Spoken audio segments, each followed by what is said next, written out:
We are so pleased that you have joined us today at our Leadership Excellence Forum with Capstone Performance Solutions. We want to start with the ground rules of our forums because we do want everybody to feel extremely safe. We want you to feel free to share your thoughts and your ideas, to fully engage and enrich our dialogue and support each other. We would love for you to follow us on social media.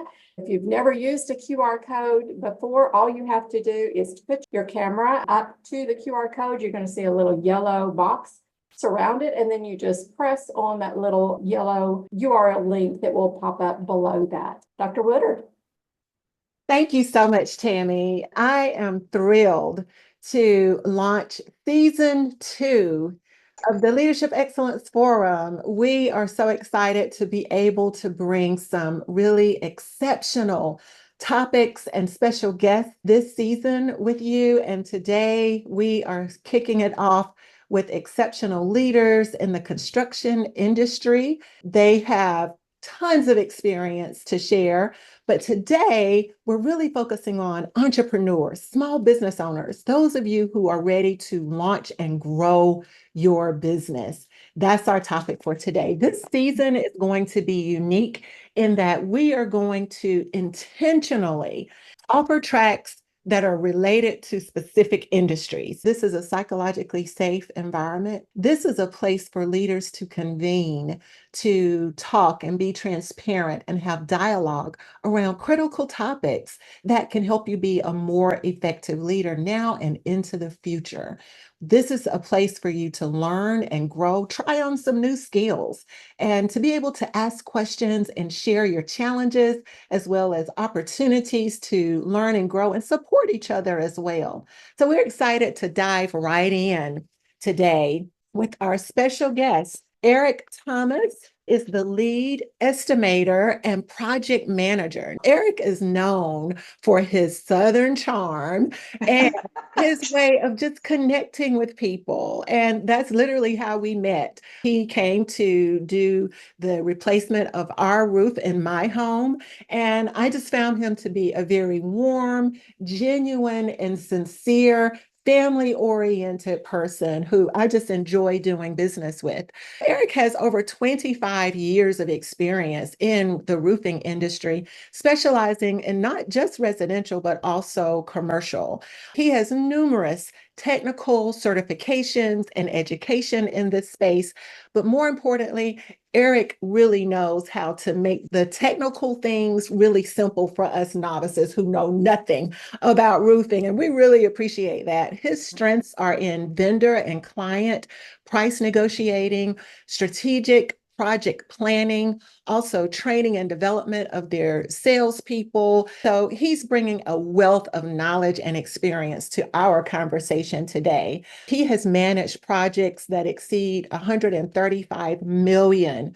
And so he knows what he's talking about. And we're excited to have Eric and his beautiful wife, Tamika Thomas, who is his co-founder of the Roof Clinic as well. Tamika is the director of operations. She began her career in the insurance industry, where she amassed 17 years of expertise in property claims and really moved up quickly to the top echelon of the company due to her management skills, her organization skills that I have personally witnessed. Tamika has a wealth of experience in recruitment of staff, performance management, training and development, data analysis, and project management. Basically, she wears a lot of hats and she wears them quite well.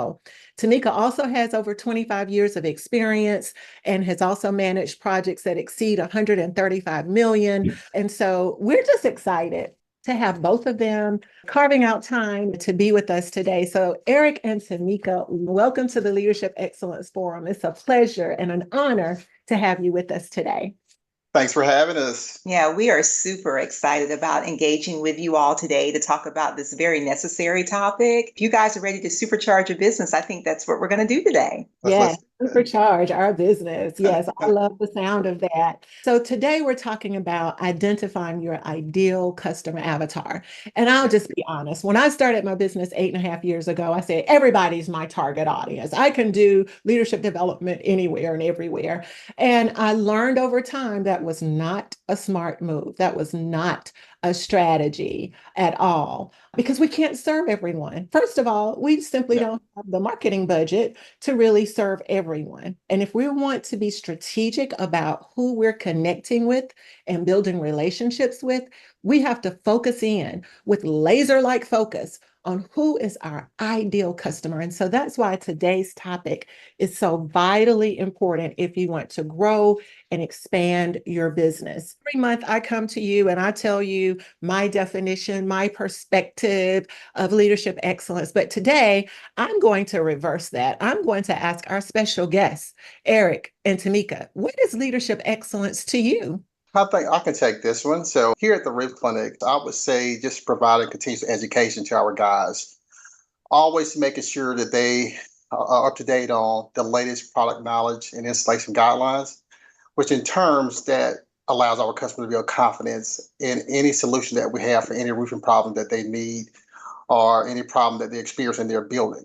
Now that allows us to be a trusted advisor role for them, giving them any advice, making sure that they don't have to stay up late nights, kind of pondering on it. And that allows us to build long-term relationship with our clients, and they trust all the stuff that we give them as far as detailed roofing concerns.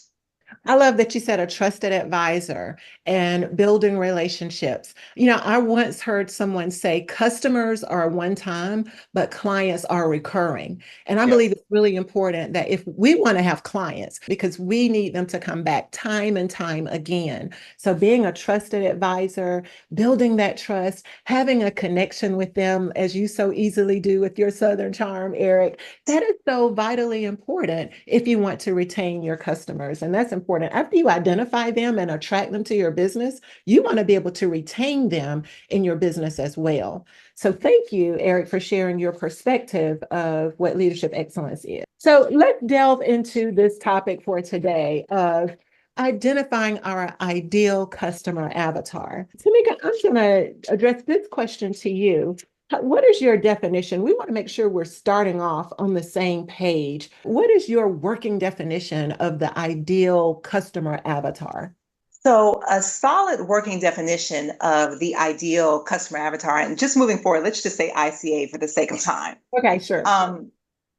It is a single person or company that is your ideal market. And that means that they win by purchasing product and service from you. Equally important, it means that they're both willing and able to purchase what you're offering. So that means that they have the funds and they want to share those funds with you because of a product or service that you're offering to them. So it's mutual and it's reciprocating. I think it's important that we get very clear and concise with your ICA about who that is by identifying their wants and their needs, because it hones the brand and the voice of your business. You mentioned earlier, Tina, that you started your business by speaking to everyone. I sell this type of service, everyone needs the service. And like you mentioned, being in business, you learned early on that was not ideal because we sell roofs. And when you think about selling roofs, if you've got a building, you've got a roof, we could certainly offer that service to any and everyone, and our prospect list be limitless. It could be. But when we take the necessary action of drilling in and scaling in to who we can provide our ideal service to, then there's a strategy and a talent to doing that. And I'm hoping that today I can share with you, you should have received a worksheet that outlines the process of what we do in doing that. And there is strategy to it. We call it a brainstorming session. I'd like to share with you just a little bit on that worksheet about what we do. We call it a power session. And we call it a power session because we just wanted to find something that was cool and innovative that got our team really excited about what we do when we want to get in our war room, which is basically this very room.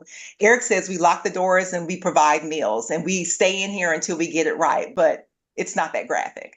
It's just that graphic because when we sit in this room, we order lunch and we just sit in and we ponder and go over things that can make us better for our customers, and we can resolve any issue that they may be dealing with. So we try to collect the information so we can have it when we go back to them and have solutions to their problems.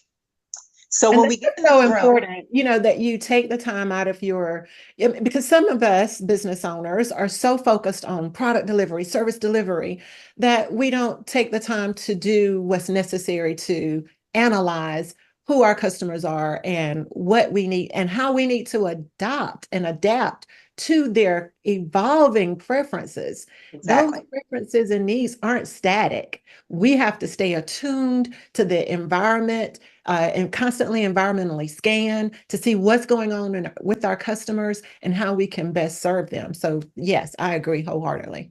And you mentioned, Dr. Woodard, about adopting and adapting. And that's exactly what this power worksheet does for us. It allows us to adopt and adapt. So the first thing that we do is someone has come up with this brilliant service, product, or offer that we need to entertain and send to the public. We write it down. We have a funnel of product and services. Some have come into fruition, some are still just in pipeline. But when we're ready to take it to the public, we come in this room, we say, okay, who is the ideal ICA that we want to give this to? What are the favorable attributes of that person? And we categorize it all here. We just label out, we just throw it against the wall, whatever sticks. And then we outline the offer in detail, everything involved with that offer. We hit the pain points of it. We brainstorm, what are the problems? What are the inconveniences that this offer is going to be the solution to? After we've done that, we then drill into the pros and cons of that. And then from there, once we've gotten that all together, then we go and say, okay, so we know exactly what we want this offer to look like, but who's the focus market here?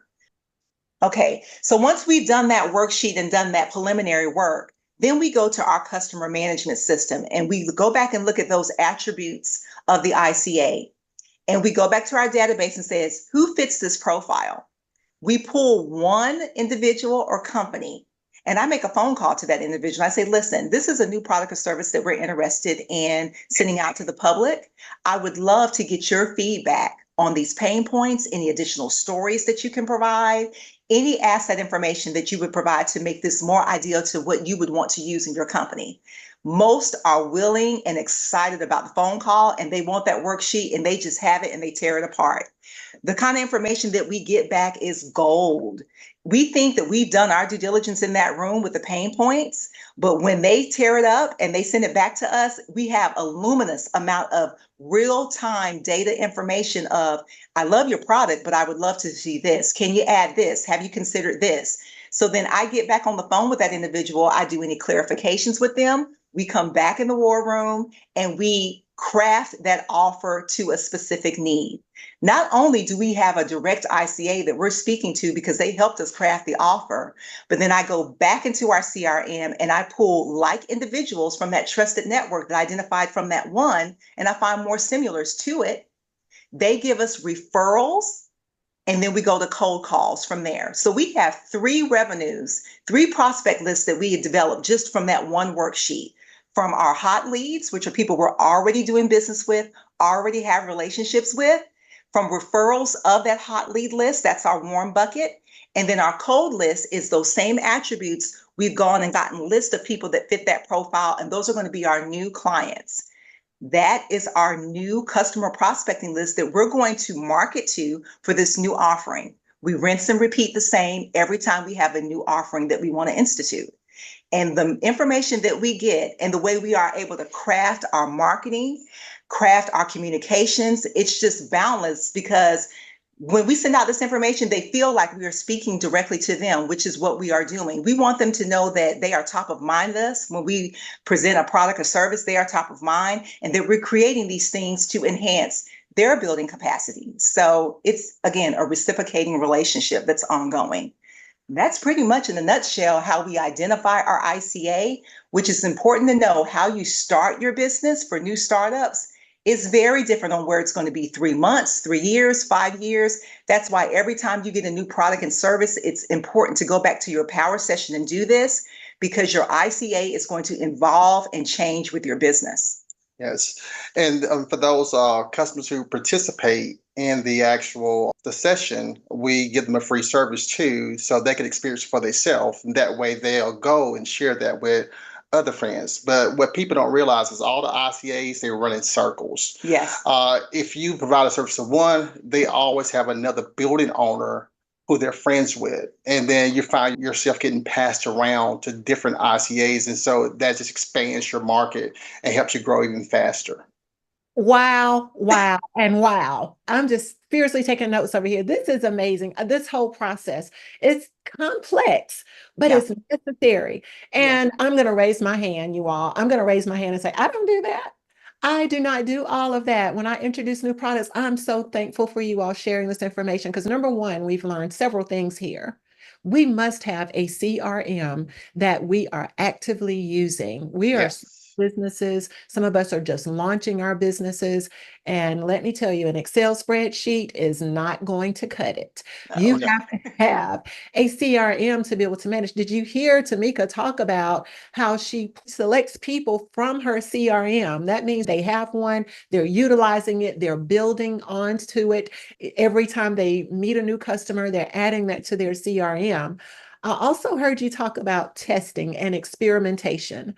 You're not afraid to go to your customer base and say, this is a new idea that we're working on to help me tear it apart. What's great about it? What don't you like about it? You all, that's akin to design thinking. We have to design for our end users because if we design in a vacuum, we're surely going to have some blind spots and we're not going to hit on everything that's important to our customers. So, wow, I'm just still in awe of this process that you've shared with us today. And the worksheet is phenomenal. I'm going to open the floor up to our audience to see what questions might you have that you want to present to Eric and Tamika at this time. Just come off of mute and you can ask your questions. Sorry for the background, y'all. Thank you for hosting this and putting this together. And also thank you to Eric and Tamika for sharing what you're doing. We say this is game. You're giving some real good points here. When you have the list of things, and let's say that there's either a new service that you don't offer this particular service or you don't do this particular thing, how do you respond when either one, a customer brings up something that you don't currently do? Do you go in that direction? Do you tweak things to fit what they want because that might be a high-end customer? Or do you stay the course and then map that out in the future? That's my first part of my question. Thank you for the question, Mark. I appreciate that. And that is part of the testing and the design. So when they tear apart, and that's the only term I can think about, because this worksheet is only 2 pages long, but sometimes the trusted network will send it back and it becomes 4 pages long. And I appreciate all the information and input that they give. And a lot of times, Mark, it is suggestions. So they've taken the one offer and created, I don't know, maybe 5 or 6 renditions of or something unique to it. If it's fitting to what the focus is, we definitely are going to roundtable that and figure out how we can tweak that offer to incorporate it. If it's something off the cuff and different, it goes into the pipeline. And I have that conversation with them when we have our roundtable again with the Trusted Network. I say, listen, you gave me some wonderful suggestions. Right now, we want to focus on this particular offer of executing and implementing it, but I appreciate the feedback. It is going into my funnel. And when we're ready to observe and evaluate that, I'd love to bring you back in-house and let's talk about that more. I think if you muddy the waters too heavily, then you lose focus on your ICA and your intentionality of really streamlining your product. So keep things in phases. And let that person know we want the feedback. We appreciate the feedback, but make sure that the offer that you're trying to pursue, you have all the bullet points and nuggets of that to execute. And then when the timing is right, you'll go back and revisit those additional things because business is ever growing and ever evolving. So you want to be able to put those additional requests in a hopper to add them in when the time is right. But the focus of your current product and service, you're trying to get execution on that right away. So timing. Right. And Mark, also, I just got a request this morning for a green space. Yes. On top of a building, like a 10-story building. I don't do green spaces. But my customers appreciate the honesty. I say, hey, look, this is not what we do at the moment, but we will get there soon. And so they said, well, just give us a quote for what you do. So we'll do everything around that. By saying that, Mark, you cannot build a relationship without being honest with customers. Yeah. And they respect you for that. And then they say, okay, when you get to that point, Mark, where you can achieve this, reach back out to us and let us know, and we'll try on another project or something, whatever you do. So always keep the line of communication open and keep the honesty open when you're speaking with your customer, because it means everything. Another piece to that too about the vegetative green requests that we got, when we told them this is not something that's in our wheelhouse right now, they said, well, we don't really even know if we should have it or if we want it and if it's even a good idea. So could you please just do the standard roofing for this on the low membrane? And then we're going to go back to the table and decide if this is even something that we want.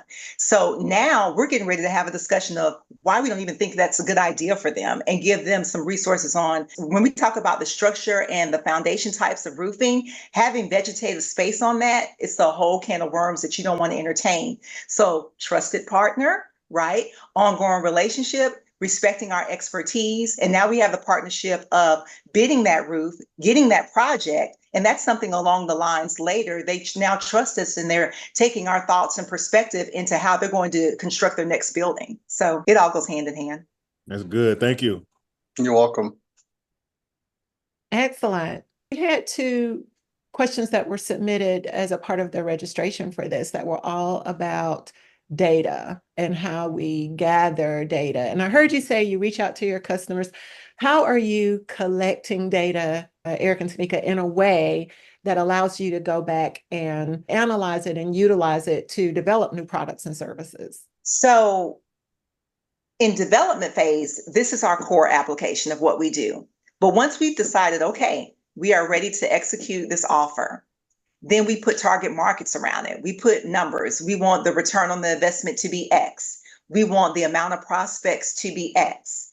We want leads to be X. We put numbers to everything, and we let our website and our conversions dictate if this offer is something we need to keep going with or if it's not. And our ROIs are going to tell us that very immediately. Customer feedback is going to tell us that very immediately, reviews, etc. So all of that is number based. We look at once we prospect a new offer and it is executed, we're tracking numbers. Every week we have a follow-up call and we say, okay, how is the new offer doing? How many prospects have we gotten from that? Rinse and repeat. You have to know your numbers. And so our customer management system, I hate to drill in that, but it really is the Achilles of what we do. It houses everything. We report those numbers out. We see what's working well and what's not. If it's not broke, there's no reason to try to fix it. You keep doing that and doing it well as you incorporate new avenues and new revenue streams along the way. You have to know your numbers. Yes, knowing those numbers, that's so critical. And those numbers will tell us we need to sunset a product or service. Sure. Yeah. About a time when you've had to sunset a product or service. So can I have this one, Eric? Yeah, you can go ahead and have it. Okay. I have to go back to when we initially started. We do roofs. It's easy peasy. You got a building, you need a roof more than likely. So we started off residential, commercial. If you buy a roof from us, you need a maintenance plan for it. Sell it to everyone. Worst thing that you can do. We found out very quickly, residential homeowners do not find value in having preventive maintenance. Do they need it? Yes, but do they find value? And remember what I said in the very beginning, your ideal ICA has to be both willing and able to invest in the service that you provide. And I'm speaking monetarily. So if they don't find value, it's a wasted effort for you to try to market it. So we found out very quickly that residential folks are interested in having a trusted roofer on dial that they can call when they have an urgent need or a roof replacement or an immediate repair. End of discussion.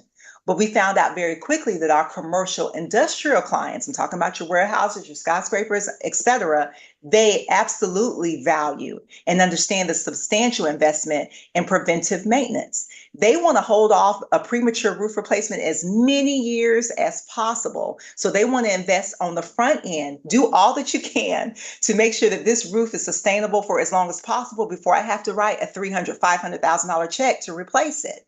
They get that top of mind. Our commercial industrial client is our ICA. So when we craft our messages, when we do our marketing, when we do our website copy, our email drip campaigns, think no doubt about it. We are speaking to our commercial industrial client. They are top of mind with us because they are our target market. And I want people to understand that just because you go after one market doesn't mean that you outcast the rest. Our residential clients, we are here for them and we are ready to service them, but they're not who we are marketing to. So a lot of people think that if they take just one tone and they go after one market, that the remaining people that may need their services won't hear them. It's not true at all. It just means that that person is top of mind. You're doing the necessary research. They feel that relationship is top of mind and that loyalty and that investment is there. The outside prospects will still come to you for those services as needed. You're just very niched in who you're marketing to. Residential clients are very reactive and industrial are very proactive because they understand the amount of the investment that they put up on that building. So they want to make sure they extend the life expectancy out as long as possible. That case study showed us that the reactive customer spends about maybe 40% more than the actual proactive customer when it comes down to repairs, re-roofing, and restorations. So it's one of those situations where you gotta think about, hey, do I want to just maintenance my car when it breaks, or do I want to take it to the Dodge dealership and have them serviced before it breaks? And I think that's a good example to use. We all own a car and we just pull it in when we feel like it. We follow that strict maintenance plan they give us from the dealership, and it allows that car to run efficient.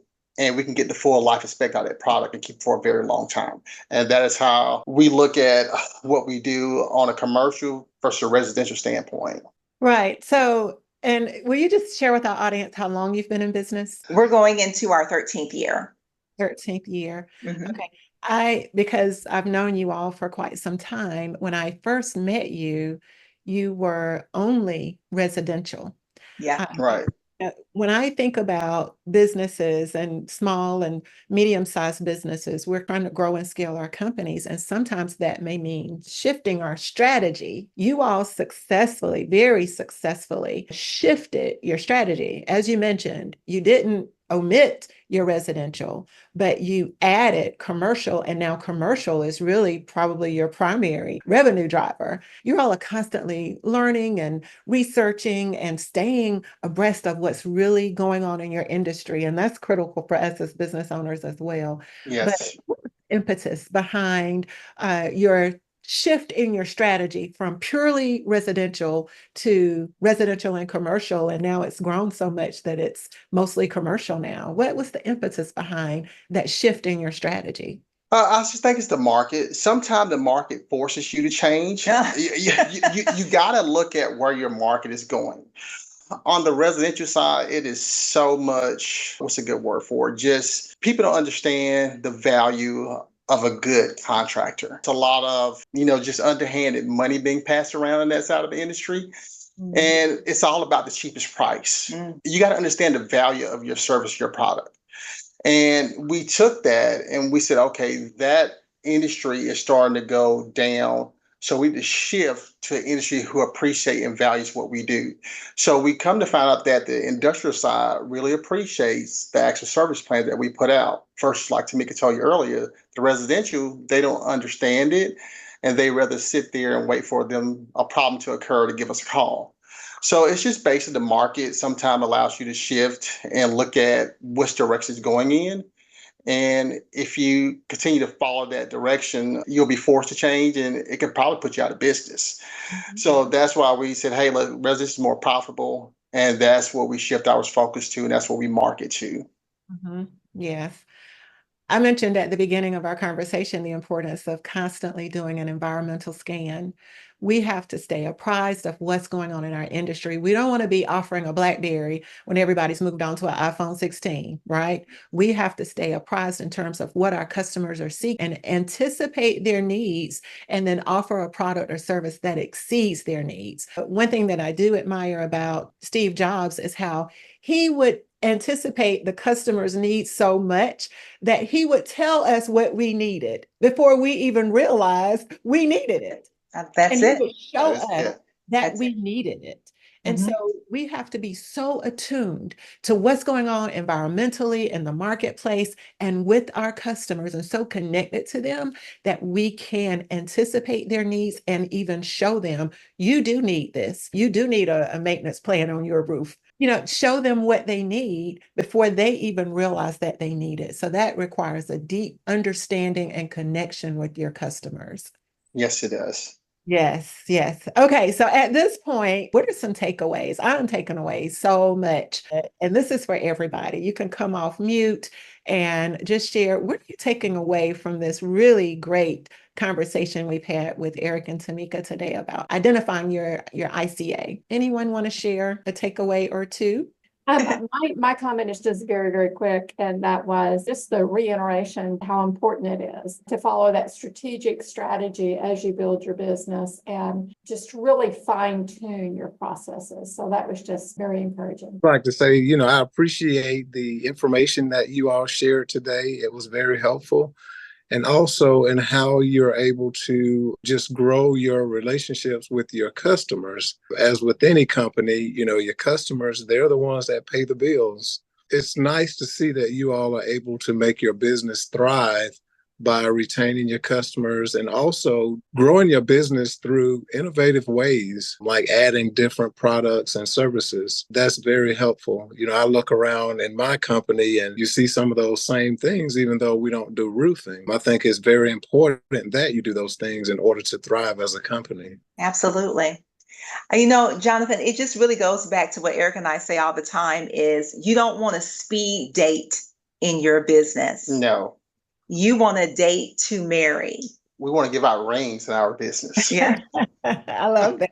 That is a That's wonderful analogy. I love it. Yes, it is. It really is. And that speaks to customers who are just, that's a one night stand almost, right? Oh, We don't want any one night stands. we don't like the one night stand. We want advocates. We want long-term relationships. We really want them to be able to call us and say, listen, have y'all thought about this? Or I'm having this issue with my roof. We want to be their trusted advisor. When they think roofing top of mind, let me just call and bounce this off of whatever. And that could turn into a product or service. Just how many phone calls have I gotten? I'm like, you know what? We need to really take a look at that, do some research behind it. And there comes a new product and service. It goes back to Mark's question about the services you don't offer. Yeah. Take a look at it, and then we come in, have a power session, brainstorm and see how can we make that happen and put some parameters around it. And off you go. Mm-hmm. Right. The sign of an effective leader, business owner, is the willingness to experiment and to take a risk. Really, when I think about inquiries that we receive where it may not be squarely within our wheelhouse, but if it's supplemental or related in any kind of way, I'm like, okay, I know 80% of it and I can figure out the other 20% or staff my team with someone who has that level of expertise. I'm fielding a request right now from a client that is really a diamond in the rough type of coach that they're seeking. But I said, I'm going to find that person. And so I'm searching now under every rock to try to find the exact type of coach with the experience and credentials that this particular client is seeking. I didn't say no, and I'm doing my best to exceed their expectations. So, Mark, you came off of mute. Did you want to share a lesson learned or a takeaway from the conversation? Well, this is just really in the area of a lot of the things that I'm figuring out in real time. The work that we do is with school districts. School districts are traditionally very transactional. And so we've been doing it for 10 years. We are at an inflection point where these are the conversations we need to be having. And so because we were in a course talking about this, we actually started having this conversation about the things that they value. But here's the kicker. The school pays us. The parents are the ones who invest their child in our program. And the child is the one who actually determines whether or not they want to be there. And so we have there's a multi-layered thing that needs to happen. And I'm literally thinking about how to actually launch something where our team goes out and we focus on speaking with the youth, speaking with the parents, speaking with the school district, and then compiling that data, bringing it back together at the end of the year, and then having something for that. So this conversation kind of helps solidify kind of a go forward strategy, not to ignore any one of those customers, because most times folks are saying, focus on the one who cuts the checks. It's not that Right. simple for the business that we do. So Right. No. thank y'all. That's exactly it, Mark. And I loved hearing you say that you are willing to do the groundwork that's necessary. Right. Everybody that's involved has an opinion, has a say so, and that feedback from them is going to be necessary for you to develop your product and service. So get all the feedback. And then at the end of the day, you and your team are going to come up with something that gels it together, but also makes sense for you to do productively. Yes. So I wish you the best. I know it's going to work out. Yeah, same here. I know you're going to be able to pull that together, Mark, and come up with some data that will give you insights that will be helpful for you. Okay, well, we are out of time, but oh my, what a time we've had. Thank you, thank you, thank you, Eric and Tamika. I would love to have you all back in the Leadership Excellence Forum, because what we did not talk about today is the dynamic of a husband and wife team. And Mark, I know you and your wife are co-founders of your organization as well. I would love to come back at some point and talk about that dynamic of how you work together when you're married to your business partner.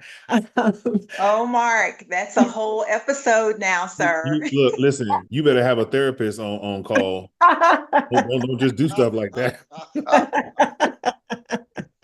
It sounds like a topic that's going to be worthy of discussion. So I'm looking forward to it. And Mark, maybe you and Mahalia can be a part of our special guest panel that day as well with Eric and Tamika. That will be a time. What do you mean, Tina? I can't wait to come to work with my wife. It's the highlight of my day. I know it is.